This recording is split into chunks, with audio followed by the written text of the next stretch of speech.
Tem que ir, né? Porque daqui a pouco eu tô começando assim, ó, tremer que nem um louco. Aí eu começo a pegar bravo. Como é que a velhice chega e a gente fica virado num caco. Mas vamos que pô. Buenas, meus amigos, aqui quem fala é Marcelo Valeirão da costa do Rio Camacor. Espero que vocês estejam bem aí. E hoje vamos dar uma proseada bem gaúcha sobre um tema que particularmente eu não gosto muito de falar, né? Por dois motivos. O primeiro motivo, que eu não sou todo mundo, né? Mas que coisa brava, hein, che? O cara metido a facão sem calo. Não, eu tô brincando, mas não é porque eu não sou todo mundo, é porque muitos no YouTube falam sobre esse tema, que é a guerra contra o Paraguai. E daí tu olha pra nossa situação aqui, né, che? Uma gaita velha de um lado, um monte de lenha do outro, um galpão velho meio que caindo aos pedaços. E eu aqui, como é que vou competir com os caras que fazem uns vídeos lá, coisa mais bonita do mundo, né? Sobre a Guerra do Paraguai. Às vezes eu tô olhando ali no YouTube e aparece a Guerra do Paraguai e uns vídeos velho gaúcho, muito cheio das tecnologias, né? Então eu não tenho lá essas coisas. O máximo que eu boto é umas fotinhas pra vocês aqui, umas músicas de fundo. Mas resolvi falar porque a nossa região aqui, onde que eu moro, ela tem uma ligação bastante próxima da Guerra do Paraguai, muito próxima. E já conto para vocês depois da nossa abertura muito gaúcha.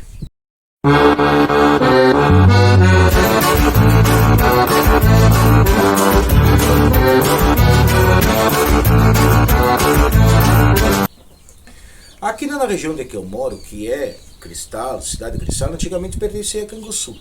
Então, na cidade de Canguçu, vários e vários voluntários da pátria foram lutar no Paraguai. Dentre eles, eu cito um que hoje é nome de museu, que é o capitão José Henrique Barbosa. Mais ao fundo, aqui que é a cidade de Camaquã, nós temos outro soldado bastante famoso da Guerra do Paraguai, que foi filho do Bento Gonçalves, que é o Bento Gonçalves da Silva Filho. Aqui, a nossa direita, que vocês estão vendo, que aqui é a mão direita, né, che? Nós temos São Lourenço do Sul, com o Almirante Abreu, que era da família famosa dos Abreu em Canguçu, em São Lourenço. E aqui à nossa esquerda nós temos a região de Amaral Ferrador, que antigamente era Encruzilhada do Sul, São José do Patrocínio, e colaborou com dois nomes bastante famosos para a guerra, não tão conhecidos na história do estado, mas bastante conhecidos aqui onde nós moramos, que o primeiro foi José do Amaral Ferrador, que deu nome à cidade de Amaral Ferrador, e o segundo foi Francisco da Silva Lacerda, que era o famoso Chico Diabo, o matador de Solano Lopes, aquele que lançou ele e deu o ferimento mortal, lá na Batalha do Cerro Corá, ao finalzinho da guerra.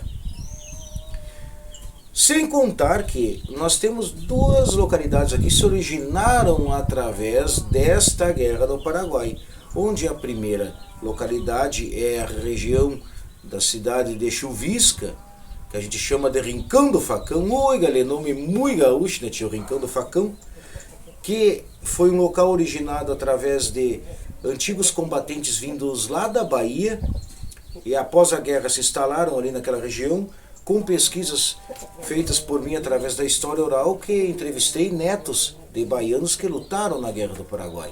E isso me deixa bastante feliz por saber esse cruzamento entre a historiografia e a história oral. Posterior, aqui do outro lado do Rio Camaquã, nós temos a região da Tubuna, que também se originou através do nome de uma abelha, que é tubuna, mas os seus moradores, no geral, eles são descendentes de soldados paraguaios que fugiram quando chegaram as forças brasileiras e eles haviam invadido Uruguaiana. Daí a gente nota que isso aqui tem uma relação bastante próxima da Guerra do Paraguai. E por que então não falar daqui da nossa região para o geral, que é a história do Brasil e a história dessa guerra que mudou o contexto da geopolítica do século XIX na América do Sul. Antes de começar o caos sobre a guerra, eu vou falar de dois assuntos importantes que refletem a esta guerra. O primeiro assunto foi a bibliografia que eu utilizei para fazer esse episódio do nosso canal. Eu usei 2 livros famosos sobre a Guerra do Paraguai e indico a vocês, se tiverem oportunidade de lerem eles. São livros que te mostram e demonstram uma visão bastante importante daquele momento histórico. O primeiro é do Francisco Doracciotto. Esse livro é Maldita Guerra, um livro que é um best-seller, né, que é nome velho gaúcho, e fala sobre a Guerra do Paraguai. Ele é bastante caro, mas é importante para se ler. E o segundo livro é do Júlio José Chavelato, Genocídio Americano, que também aborda de outra perspectiva a Guerra do Paraguai, que é o ataque sanguinário das tropas aliadas contra os paraguaios, que mataram de cada 5 habitantes do Paraguai, mataram 3. Daí a gente nota o quanto foi sanguinária aquela guerra. E o segundo ponto é a historiografia sobre a guerra, que ela tem 3 vertentes distintas, onde a primeira vertente ela foi aquela produzida depois da guerra e até a década de 50, 60 na história do Brasil, porque cada país que se envolveu com ela, que foram 4 países, tem a sua visão sobre a guerra, mas claro, todas elas semelhantes. A primeira parte, que foi essa primeira historiografia, tratava Francisco Solano Lopes como sendo um ditador sanguinário com ambições de expansão territorial, ou seja, ele tentou fazer do Paraguai um grande país que tivesse abertura para o mar. Essa visão foi uma visão bastante superficial, bastante errônea do contexto geopolítico da época, e ela foi depois revisada e trazida na década de 60 e 70 uma visão mais imperialista daquele momento histórico, onde se dizia que a Inglaterra estaria por trás das artimanhas políticas e econômicas que queriam derrubar o Paraguai, já que o Paraguai seria uma potência regional e que não precisaria tanto dos benesses, ou seja, dos financiamentos da Inglaterra para que ele conseguisse se alavancar geograficamente, ou melhor, economicamente. E a terceira historiografia, ou caminho que se toma, é a partir dos anos 90 e 2000, uma visão mais geopolítica, onde se diz que os 4 países que foram arrastados para a guerra, que é Uruguai, Brasil, Argentina e Paraguai, eles foram praticamente levados àquela guerra. Uma visão como a gente tem da Primeira Guerra Mundial, por consequências da bacia do Rio da Prata. O Rio da Prata é o único acesso ao interior do continente americano. Então ele é alvo de disputas desde que essas terras elas eram de Portugal e Espanha. Século XVII, século XVIII. Ele sempre foi alvo de disputas, porque quem dominasse aquelas águas dominaria o interior do continente. E essa visão é a que a gente mais hoje utiliza, ensinando no colégio, ensinando no pré-vestibular, no pré-ENEM, falando aqui também em vídeos para o YouTube, já que é uma visão que se nota o contexto geoeconômico e político da região. É claro que talvez vai vir daqui mais alguns anos outra interpretação sobre a Guerra do Paraguai, né, Che? Mas isto são assuntos para posterioridade. Bueno, sem bromar muito com vocês, e tomando um golo aqui de mate, senão vai esfriar minha água, a Guerra do Paraguai, ela nem poderia ser chamada de Guerra do Paraguai. Ela deveria ser chamada de Guerra contra o Paraguai, né? Porque foi a guerra do Brasil, da Argentina e um pouquinho de ajuda do Uruguai contra o país Paraguai. Para nós ela é conhecida como Guerra do Paraguai. Para os argentinos e uruguaios ela é conhecida como Guerra de la Triple Alianza. E para os paraguaios ela é conhecida como La Grande Guerra ou La Guaçu Guerra.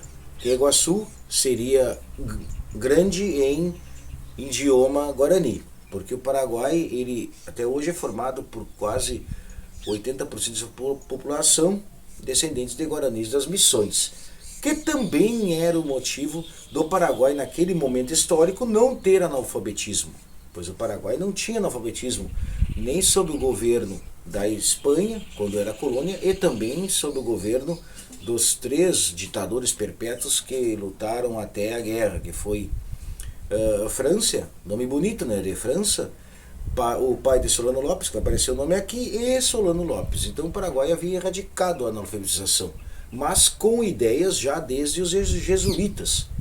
isto é, 200 anos antes de começar a guerra, sim, assim dizendo. Bueno, a Guerra do Paraguai não começou no Paraguai, ela começou no Uruguai, mas que coisa gaúcha, né, tio? E por que ela começou no Uruguai? Já vamos chegar a este ponto. O Uruguai, ele desde sua independência em 1828, aproximadamente, 1825, 1828, ele foi um país dividido entre dois grupos, que eram os brancos e os colorados. E esses grupos lutavam pelo poder. Os brancos, eles geralmente eram apoiados pela Argentina, os colorados eram apoiados pelo Brasil. Mas nesse momento histórico, em 1863, por aí, houve uma eleição. E essa eleição era Venâncio Flores contra Atanásio Aguirre. E ambos, um era colorado, outro branco, lutaram, mas Flores perdeu a guerra. Então, quem assumiu a presidência do Uruguai foi Atanásio Aguirre, que era do Partido dos Brancos. E daí, nesse contexto, as forças de Atanásio Aguirre sempre invadiam a região da fronteira do Brasil, que é aqui no Rio Grande do Sul, que nós temos mais de 1.000 quilômetros de fronteira. Com isso, os estanceiros gaúchos, rio-grandenses e também brasileiros, eles não gostavam muito daquele ataque, que havia sempre roubando o gado deles, eles roubavam o gado dos uruguaios e assim estava aquele bailanta muito gaúcha. E Flores era amigo particular de Bartolomé Mitre, que era presidente da Argentina. Então Mitre apoiou Flores para destituir Atanásio Aguirre. E o Brasil, mesmo estando naquele momento histórico, que havia sofrido reveses diplomáticos e também econômicos, porque entre 1850 e 1860 houve questões que fizeram a Inglaterra romper com o Brasil relações diplomáticas. E isso também fez com que o Brasil entrasse numa crise econômica. Foi atender o chamado dos rio-grandenses para aqueles problemas de fronteira. Daí o Brasil empreende a que é chamado no Uruguai de Cruzada Libertadora. Manda tropas para Montevidéu, destitui Aguirre e põe Flores no lugar, porque Flores era apoiador do governo brasileiro e também era apoiador do governo argentino. Lá no Uruguai, Solano Lopes, que tinha adquirido uma visão isolacionista, ou seja, lá o Paraguai, desculpem, tinha uma política de isolamento em relação aos seus países amigos, ou melhor, vizinhos da América do Sul, olhou aquilo com certa desconfiança, porque ele pensou assim: se esses caras trancam a minha saída para o mar, como é que nós vamos viver economicamente? Só que o Paraguai, bem antes disso, ele havia se militarizado de uma forma bastante surpreendente, porque o seu exército, que era então de 10, 15 mil homens, na década de 1840 e 1850, pulou para quase 80 mil soldados em 1860. Também os reservistas tinham pulado de 2, 3 mil para quase 30 mil soldados. Então ele estava se preparando para algo que poderia acontecer. Se vocês colocarem numa balança, o exército brasileiro, com o começo da Guerra do Paraguai, tinha em torno de 17, 18 mil homens. E nesse contexto, o que a gente vê? A gente vê Solano Lopes pular todas as etapas de diplomacia. Ele poderia ter conversado com os seus vizinhos, que era Brasil e Argentina, resolveu não conversar, já partiu para o ataque. Daí que a gente analisa dois inícios da guerra. O primeiro início da guerra é em 1864, o segundo início da guerra é em 1865. Por que alguns acham que é 1864? Porque em novembro de 64, ele aprende o navio Marquês de Olinda, que levava para a província do Mato Grosso o governador. E, consequentemente, esse governador até morre no cativeiro quando está preso pelo governo paraguai. Com isso, ele também, em dezembro, ataca a cidade de Corumbá, no Mato Grosso. E o Mato Grosso era a província mais isolada do Brasil. Era muito mais fácil fazer uma volta lá pelo Uruguai e entrar pelo Rio da Prata para chegar em Mato Grosso do que tu ir por terra em trilhos que foram feitos pelos bandeirantes ainda 200 anos antes daquele momento no século XIX. Então a gente vê que a integração do Brasil no século XIX era muito precária. E daí era muito mais fácil ir por água do que tu ir por terra, enfrentando peraus e locais de difícil acesso. Bueno, a partir daquele momento que ele atacou as duas províncias brasileiras, em janeiro e fevereiro de 1865, o Brasil declara guerra a ele. Declarada a guerra, aí ele pede liberação para Bartolomé Mitre para cruzar a província de Corrientes, que fica no norte da Argentina e sul do Paraguai, e atacar as cidades brasileiras de São Borja e também de Uruguaiana. Claro que Bartolomé Mitre não deixa, daí ele invade a Argentina, e isso ele declara guerra a dois países, ao Brasil e a Argentina simultaneamente. Daí ele já está indo para o mal costado, né, che? Bueno, no momento em que ele invade as duas cidades, ele faz o cerco de Uruguaiana, que é o mais famoso e conhecido no Rio Grande do Sul. Nesse cerco de Uruguaiana tem o general Estigarribia, que é o líder das movimentações táticas, e com isso faz com que Dom Pedro II venha até o Rio Grande do Sul. Ele chega no Rio Grande do Sul e passa uns dias em Pelotas. Eu cruzava sempre na frente da casa onde ele passou, que fica na rua Félix da Cunha. Foi até um famoso colégio. Talvez apareça o nome aqui para vocês. Mas quem conhece Pelotas sabe a rua que eu estou falando. Bueno, dali o imperador do Brasil vai em direção à Uruguaiana, expulsam os paraguaios de lá, expulsam de São Borja e eles ficam ocupando Corrientes.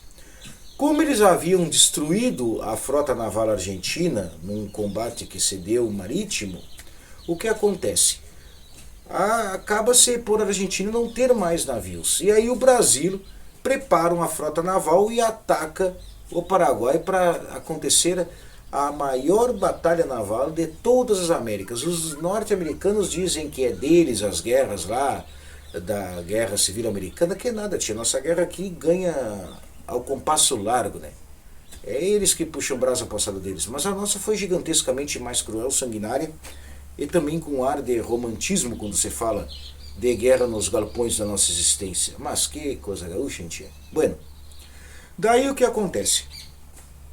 Na Batalha Naval do Riachuelo, nós temos alguns nomes que se destacaram. Como, por exemplo, o almirante Barroso, que foi o líder que enfrentou os navios paraguaios. Eram 9 navios de cada lado. Os navios brasileiros eles eram os encouraçados, que na época do século XIX, encouraçado eram colocados placas de metal para que o navio se tornasse mais resistente no mar. E com isso os navios paraguaios eram praticamente feitos de madeira.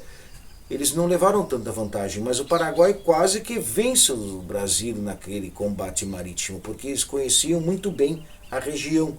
E para tu ganhar uma guerra, tu tem que conhecer literalmente muito bem a região. Este nome, Almirante Barroso, e também o Almirante Tamandaré, que foram os dois líderes da Esquadra Naval Brasileira, são nomes muito conhecidos de cidades, de ruas, de tudo, pelo Brasil velho afora. E o segundo nome é aquele nome que saiu da história como um homem e entrou, que saiu da memória como um homem e entrou para a história como uma lenda, que era Marcílio Dias, um marinheiro que lutou contra 4 paraguaios para defender a bandeira do Brasil. 2 paraguaios, soldados paraguaios, ele conseguiu matar, e os outros 2 alvejaram ele a queima-roupa com uma pistola, um tiro de garrucha, e ele caiu morto e abraçado à bandeira do Brasil. Naquele ato aquele ato heróico dele fez com que fossem contadas muitas histórias e tornassem ele um dos primeiros heróis do Brasil moderno. Bueno, dali em diante, o Brasil estaciona na parte sul do Paraguai, que é a região que nós conhecemos como Chaco Paraguaio, uma região de banhado, uma região de formação do Rio da Prata, porque o Rio da Prata é formado por 3 rios, né? O Rio Paraná, o Rio Paraguai e o Rio Uruguai. E lá nós temos a região do Rio Paraná de um lado e do Rio Paraguai do outro. Então é uma região bastante planícies, com bastante banhados e com bastante doenças também tropicais. Ali o Brasil estaciona em abril de 1866 já, E naquele 1867, desculpem, em abril de 1867 o Brasil estaciona ali, em abril, e até junho ele fica estacionado naquela região, por 2 meses. No dia 11 de junho de 1867, se não me engano, vai aparecer as datas aqui, porque história é datas e nomes, né, tia? Mas não é bem assim que se fala. Ele ocorre a maior batalha da história também das Américas, que é a Batalha do Tuiuti, onde nós temos um envolvimento de mais de 50 mil homens, nós temos 13 mil baixas dos paraguaios, nós temos 4 mil baixas dos aliados, e nós temos como comandantes o general Bartolomé Mitre em pessoa, que era o presidente da Argentina, e comandante das forças brasileiras e dos voluntários da pátria do Brasil, nós temos o general Osório, que logo depois se tornaria o patrono da cavalaria brasileira. Dentre esse combate gigantesco que a gente fala, não se pode traduzir aqui em palavras o quanto sanguinário ele foi. Mas se conta que por 2 dias consecutivos eles enterraram e queimaram cadáveres após o combate. As palavras das testemunhas daquele momento ali são aquelas palavras que não conseguem traduzir o horror que foi aquele combate. Porque simplesmente os paraguaios atacaram de surpresa, derrubaram 2 batalhões brasileiros. Posteriormente, os brasileiros não deixaram eles avançar. Os uruguaios e os argentinos atacaram com cavalaria. Eles atacavam porque conheciam bem o terreno e derrubavam soldados feito moscas. E ao final nós tivemos a bravura de alguns homens que fizeram o Paraguai recuar e destruíram praticamente tudo, a força e a nata, o poder do exército paraguaio. A partir daquele momento o Paraguai só acabaria indo para baixo.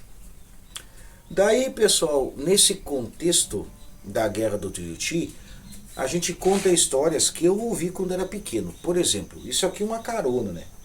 As pessoas passavam tanta fome, os soldados, porque eles ficaram depois estacionados quase 1 ano lá para irem atacar a região do Forte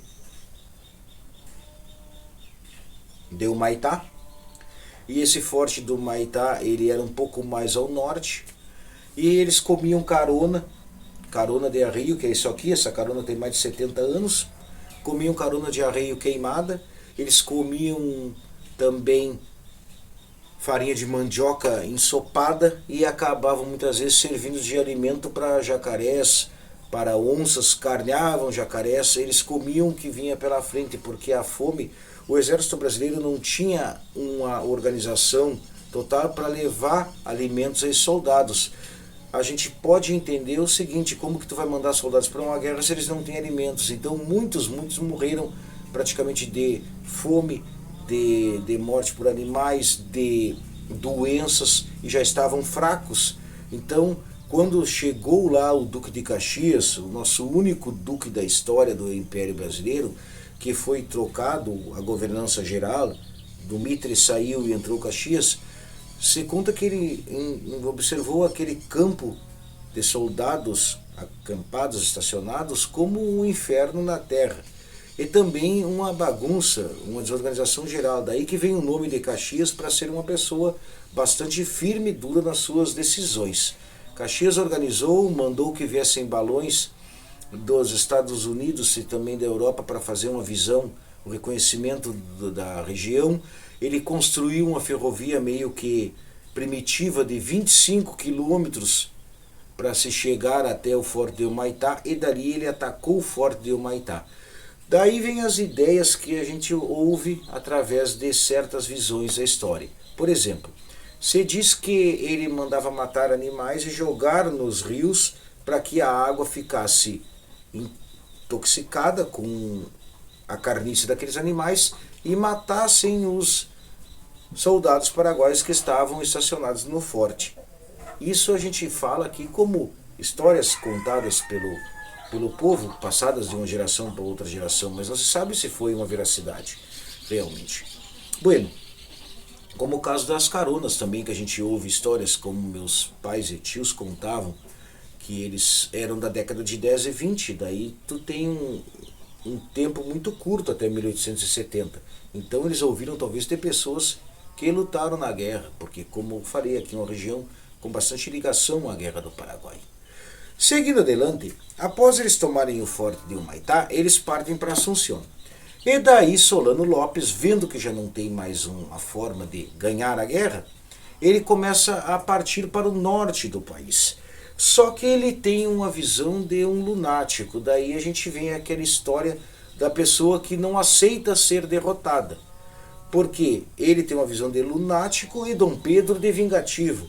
Porque no momento em que ganharam e dominaram praticamente a capital do país, era questão de tempo para que houvesse um governo de transição e então o ditador, assim dizendo entre aspas, fosse preso. Mas a ordem de Dom Pedro era para prender ou matar Solano Lopes, independente de onde ele estava. A partir da tomada de Assunção, o próprio Caxias percebe que aquilo está sendo uma carnificina, não uma guerra normal. Porque ele já percebe que estão lutando contra soldados que não tinham nem o que comer. Porque se nas forças brasileiras e aliados não tinham o que comer, nas forças paraguaias muito menos. Simplesmente era uma guerra entre dois grupos praticamente embrutecidos e também com a fome gigantesca. Após um pouco isso, em 1869, 8 de agosto, ele é conhecido como o Dia da Criança no Paraguai, por uma das cenas mais tristes e também uma das cenas que até hoje se falta mais pesquisa sobre ela. Que a gente fala da Batalha de Acostainhu. Essa batalha foi empreendida contra soldados preparados da guerra brasileiros, porque a Argentina e o Uruguai saem e fica só o Brasil lutando com o Paraguai. Ou melhor, o Brasil perseguindo Solano Lopes. Ali a gente vê soldados do Brasil lutando contra mulheres e crianças. Crianças que colocavam até barbas postiças para mostrar ou parecerem que eram homens. Logo após os primeiros confrontos, os soldados brasileiros ficaram meio que estarrecidos, vendo pequenos de 12, 13, 14 anos que mal conseguiam pegar um fuzil, atacando eles e não conseguindo acertar nenhum deles. Algumas notícias ou fontes dizem que são 200 pessoas, outros dizem que são quase 1000 pessoas, mas o que se sabe é que foi uma carnificina, uma mortandade sem necessitar de mortandade. A guerra simplesmente em 1868, com a tomada de Assunção, poderia ter terminado, mas como eu falei, pela visão vingativa do Dom Pedro II, ele queria a morte ou a prisão de Solano Lopes. E dali eles empreendem uma caçada, que termina no finalzinho de fevereiro de 1870, quando na Batalha do Cerro Corá, no combate do Cerro Corá, as forças brasileiras atacam as forças que estavam Solano Lopes e Elisa Lynch, que era sua esposa. Ela era irlandesa, mas como a Irlanda fazia parte da Grã-Bretanha e do Império Inglês, ela era considerada inglesa. Mas, bueno, naquele contexto nós temos o ataque frontal de Chico Diabo, onde ele mete uma lança no ventre de Solano Lopes, seu cavalo roda e ele cai. Com aquilo, Lopes tenta ainda lutar, mesmo estando ferido mortalmente, e outro soldado brasileiro vai lá e dá um tiro a queima-roupa. Eles poupam Elisa Lynch porque ela se enrola numa capa brasileira. E o general Cabajo, se não me engano, o general Cabageiro, mas que nome velho gaúcho, Cabageiro, não é mesmo, né? Foi o cara que lutou na Batalha de Acostainhu e depois lutou na Batalha de Cerro Corá. Ele era um paraguaio. Mas notem que a história política acaba suplantando a necessidade do povo. Porque ele foi depois levado como prisioneiro para o Rio de Janeiro. Ele era o cara que estava liderando os soldados meninos da Guerra de Acostainhu, só para trazer essa informação a vocês que eu acabei me esquecendo, né? E depois foi levado para o Rio de Janeiro. Lá Cabageiro ficou amigo do Império Brasileiro, retornou para o Paraguai como um presidente a favor do Império Brasileiro.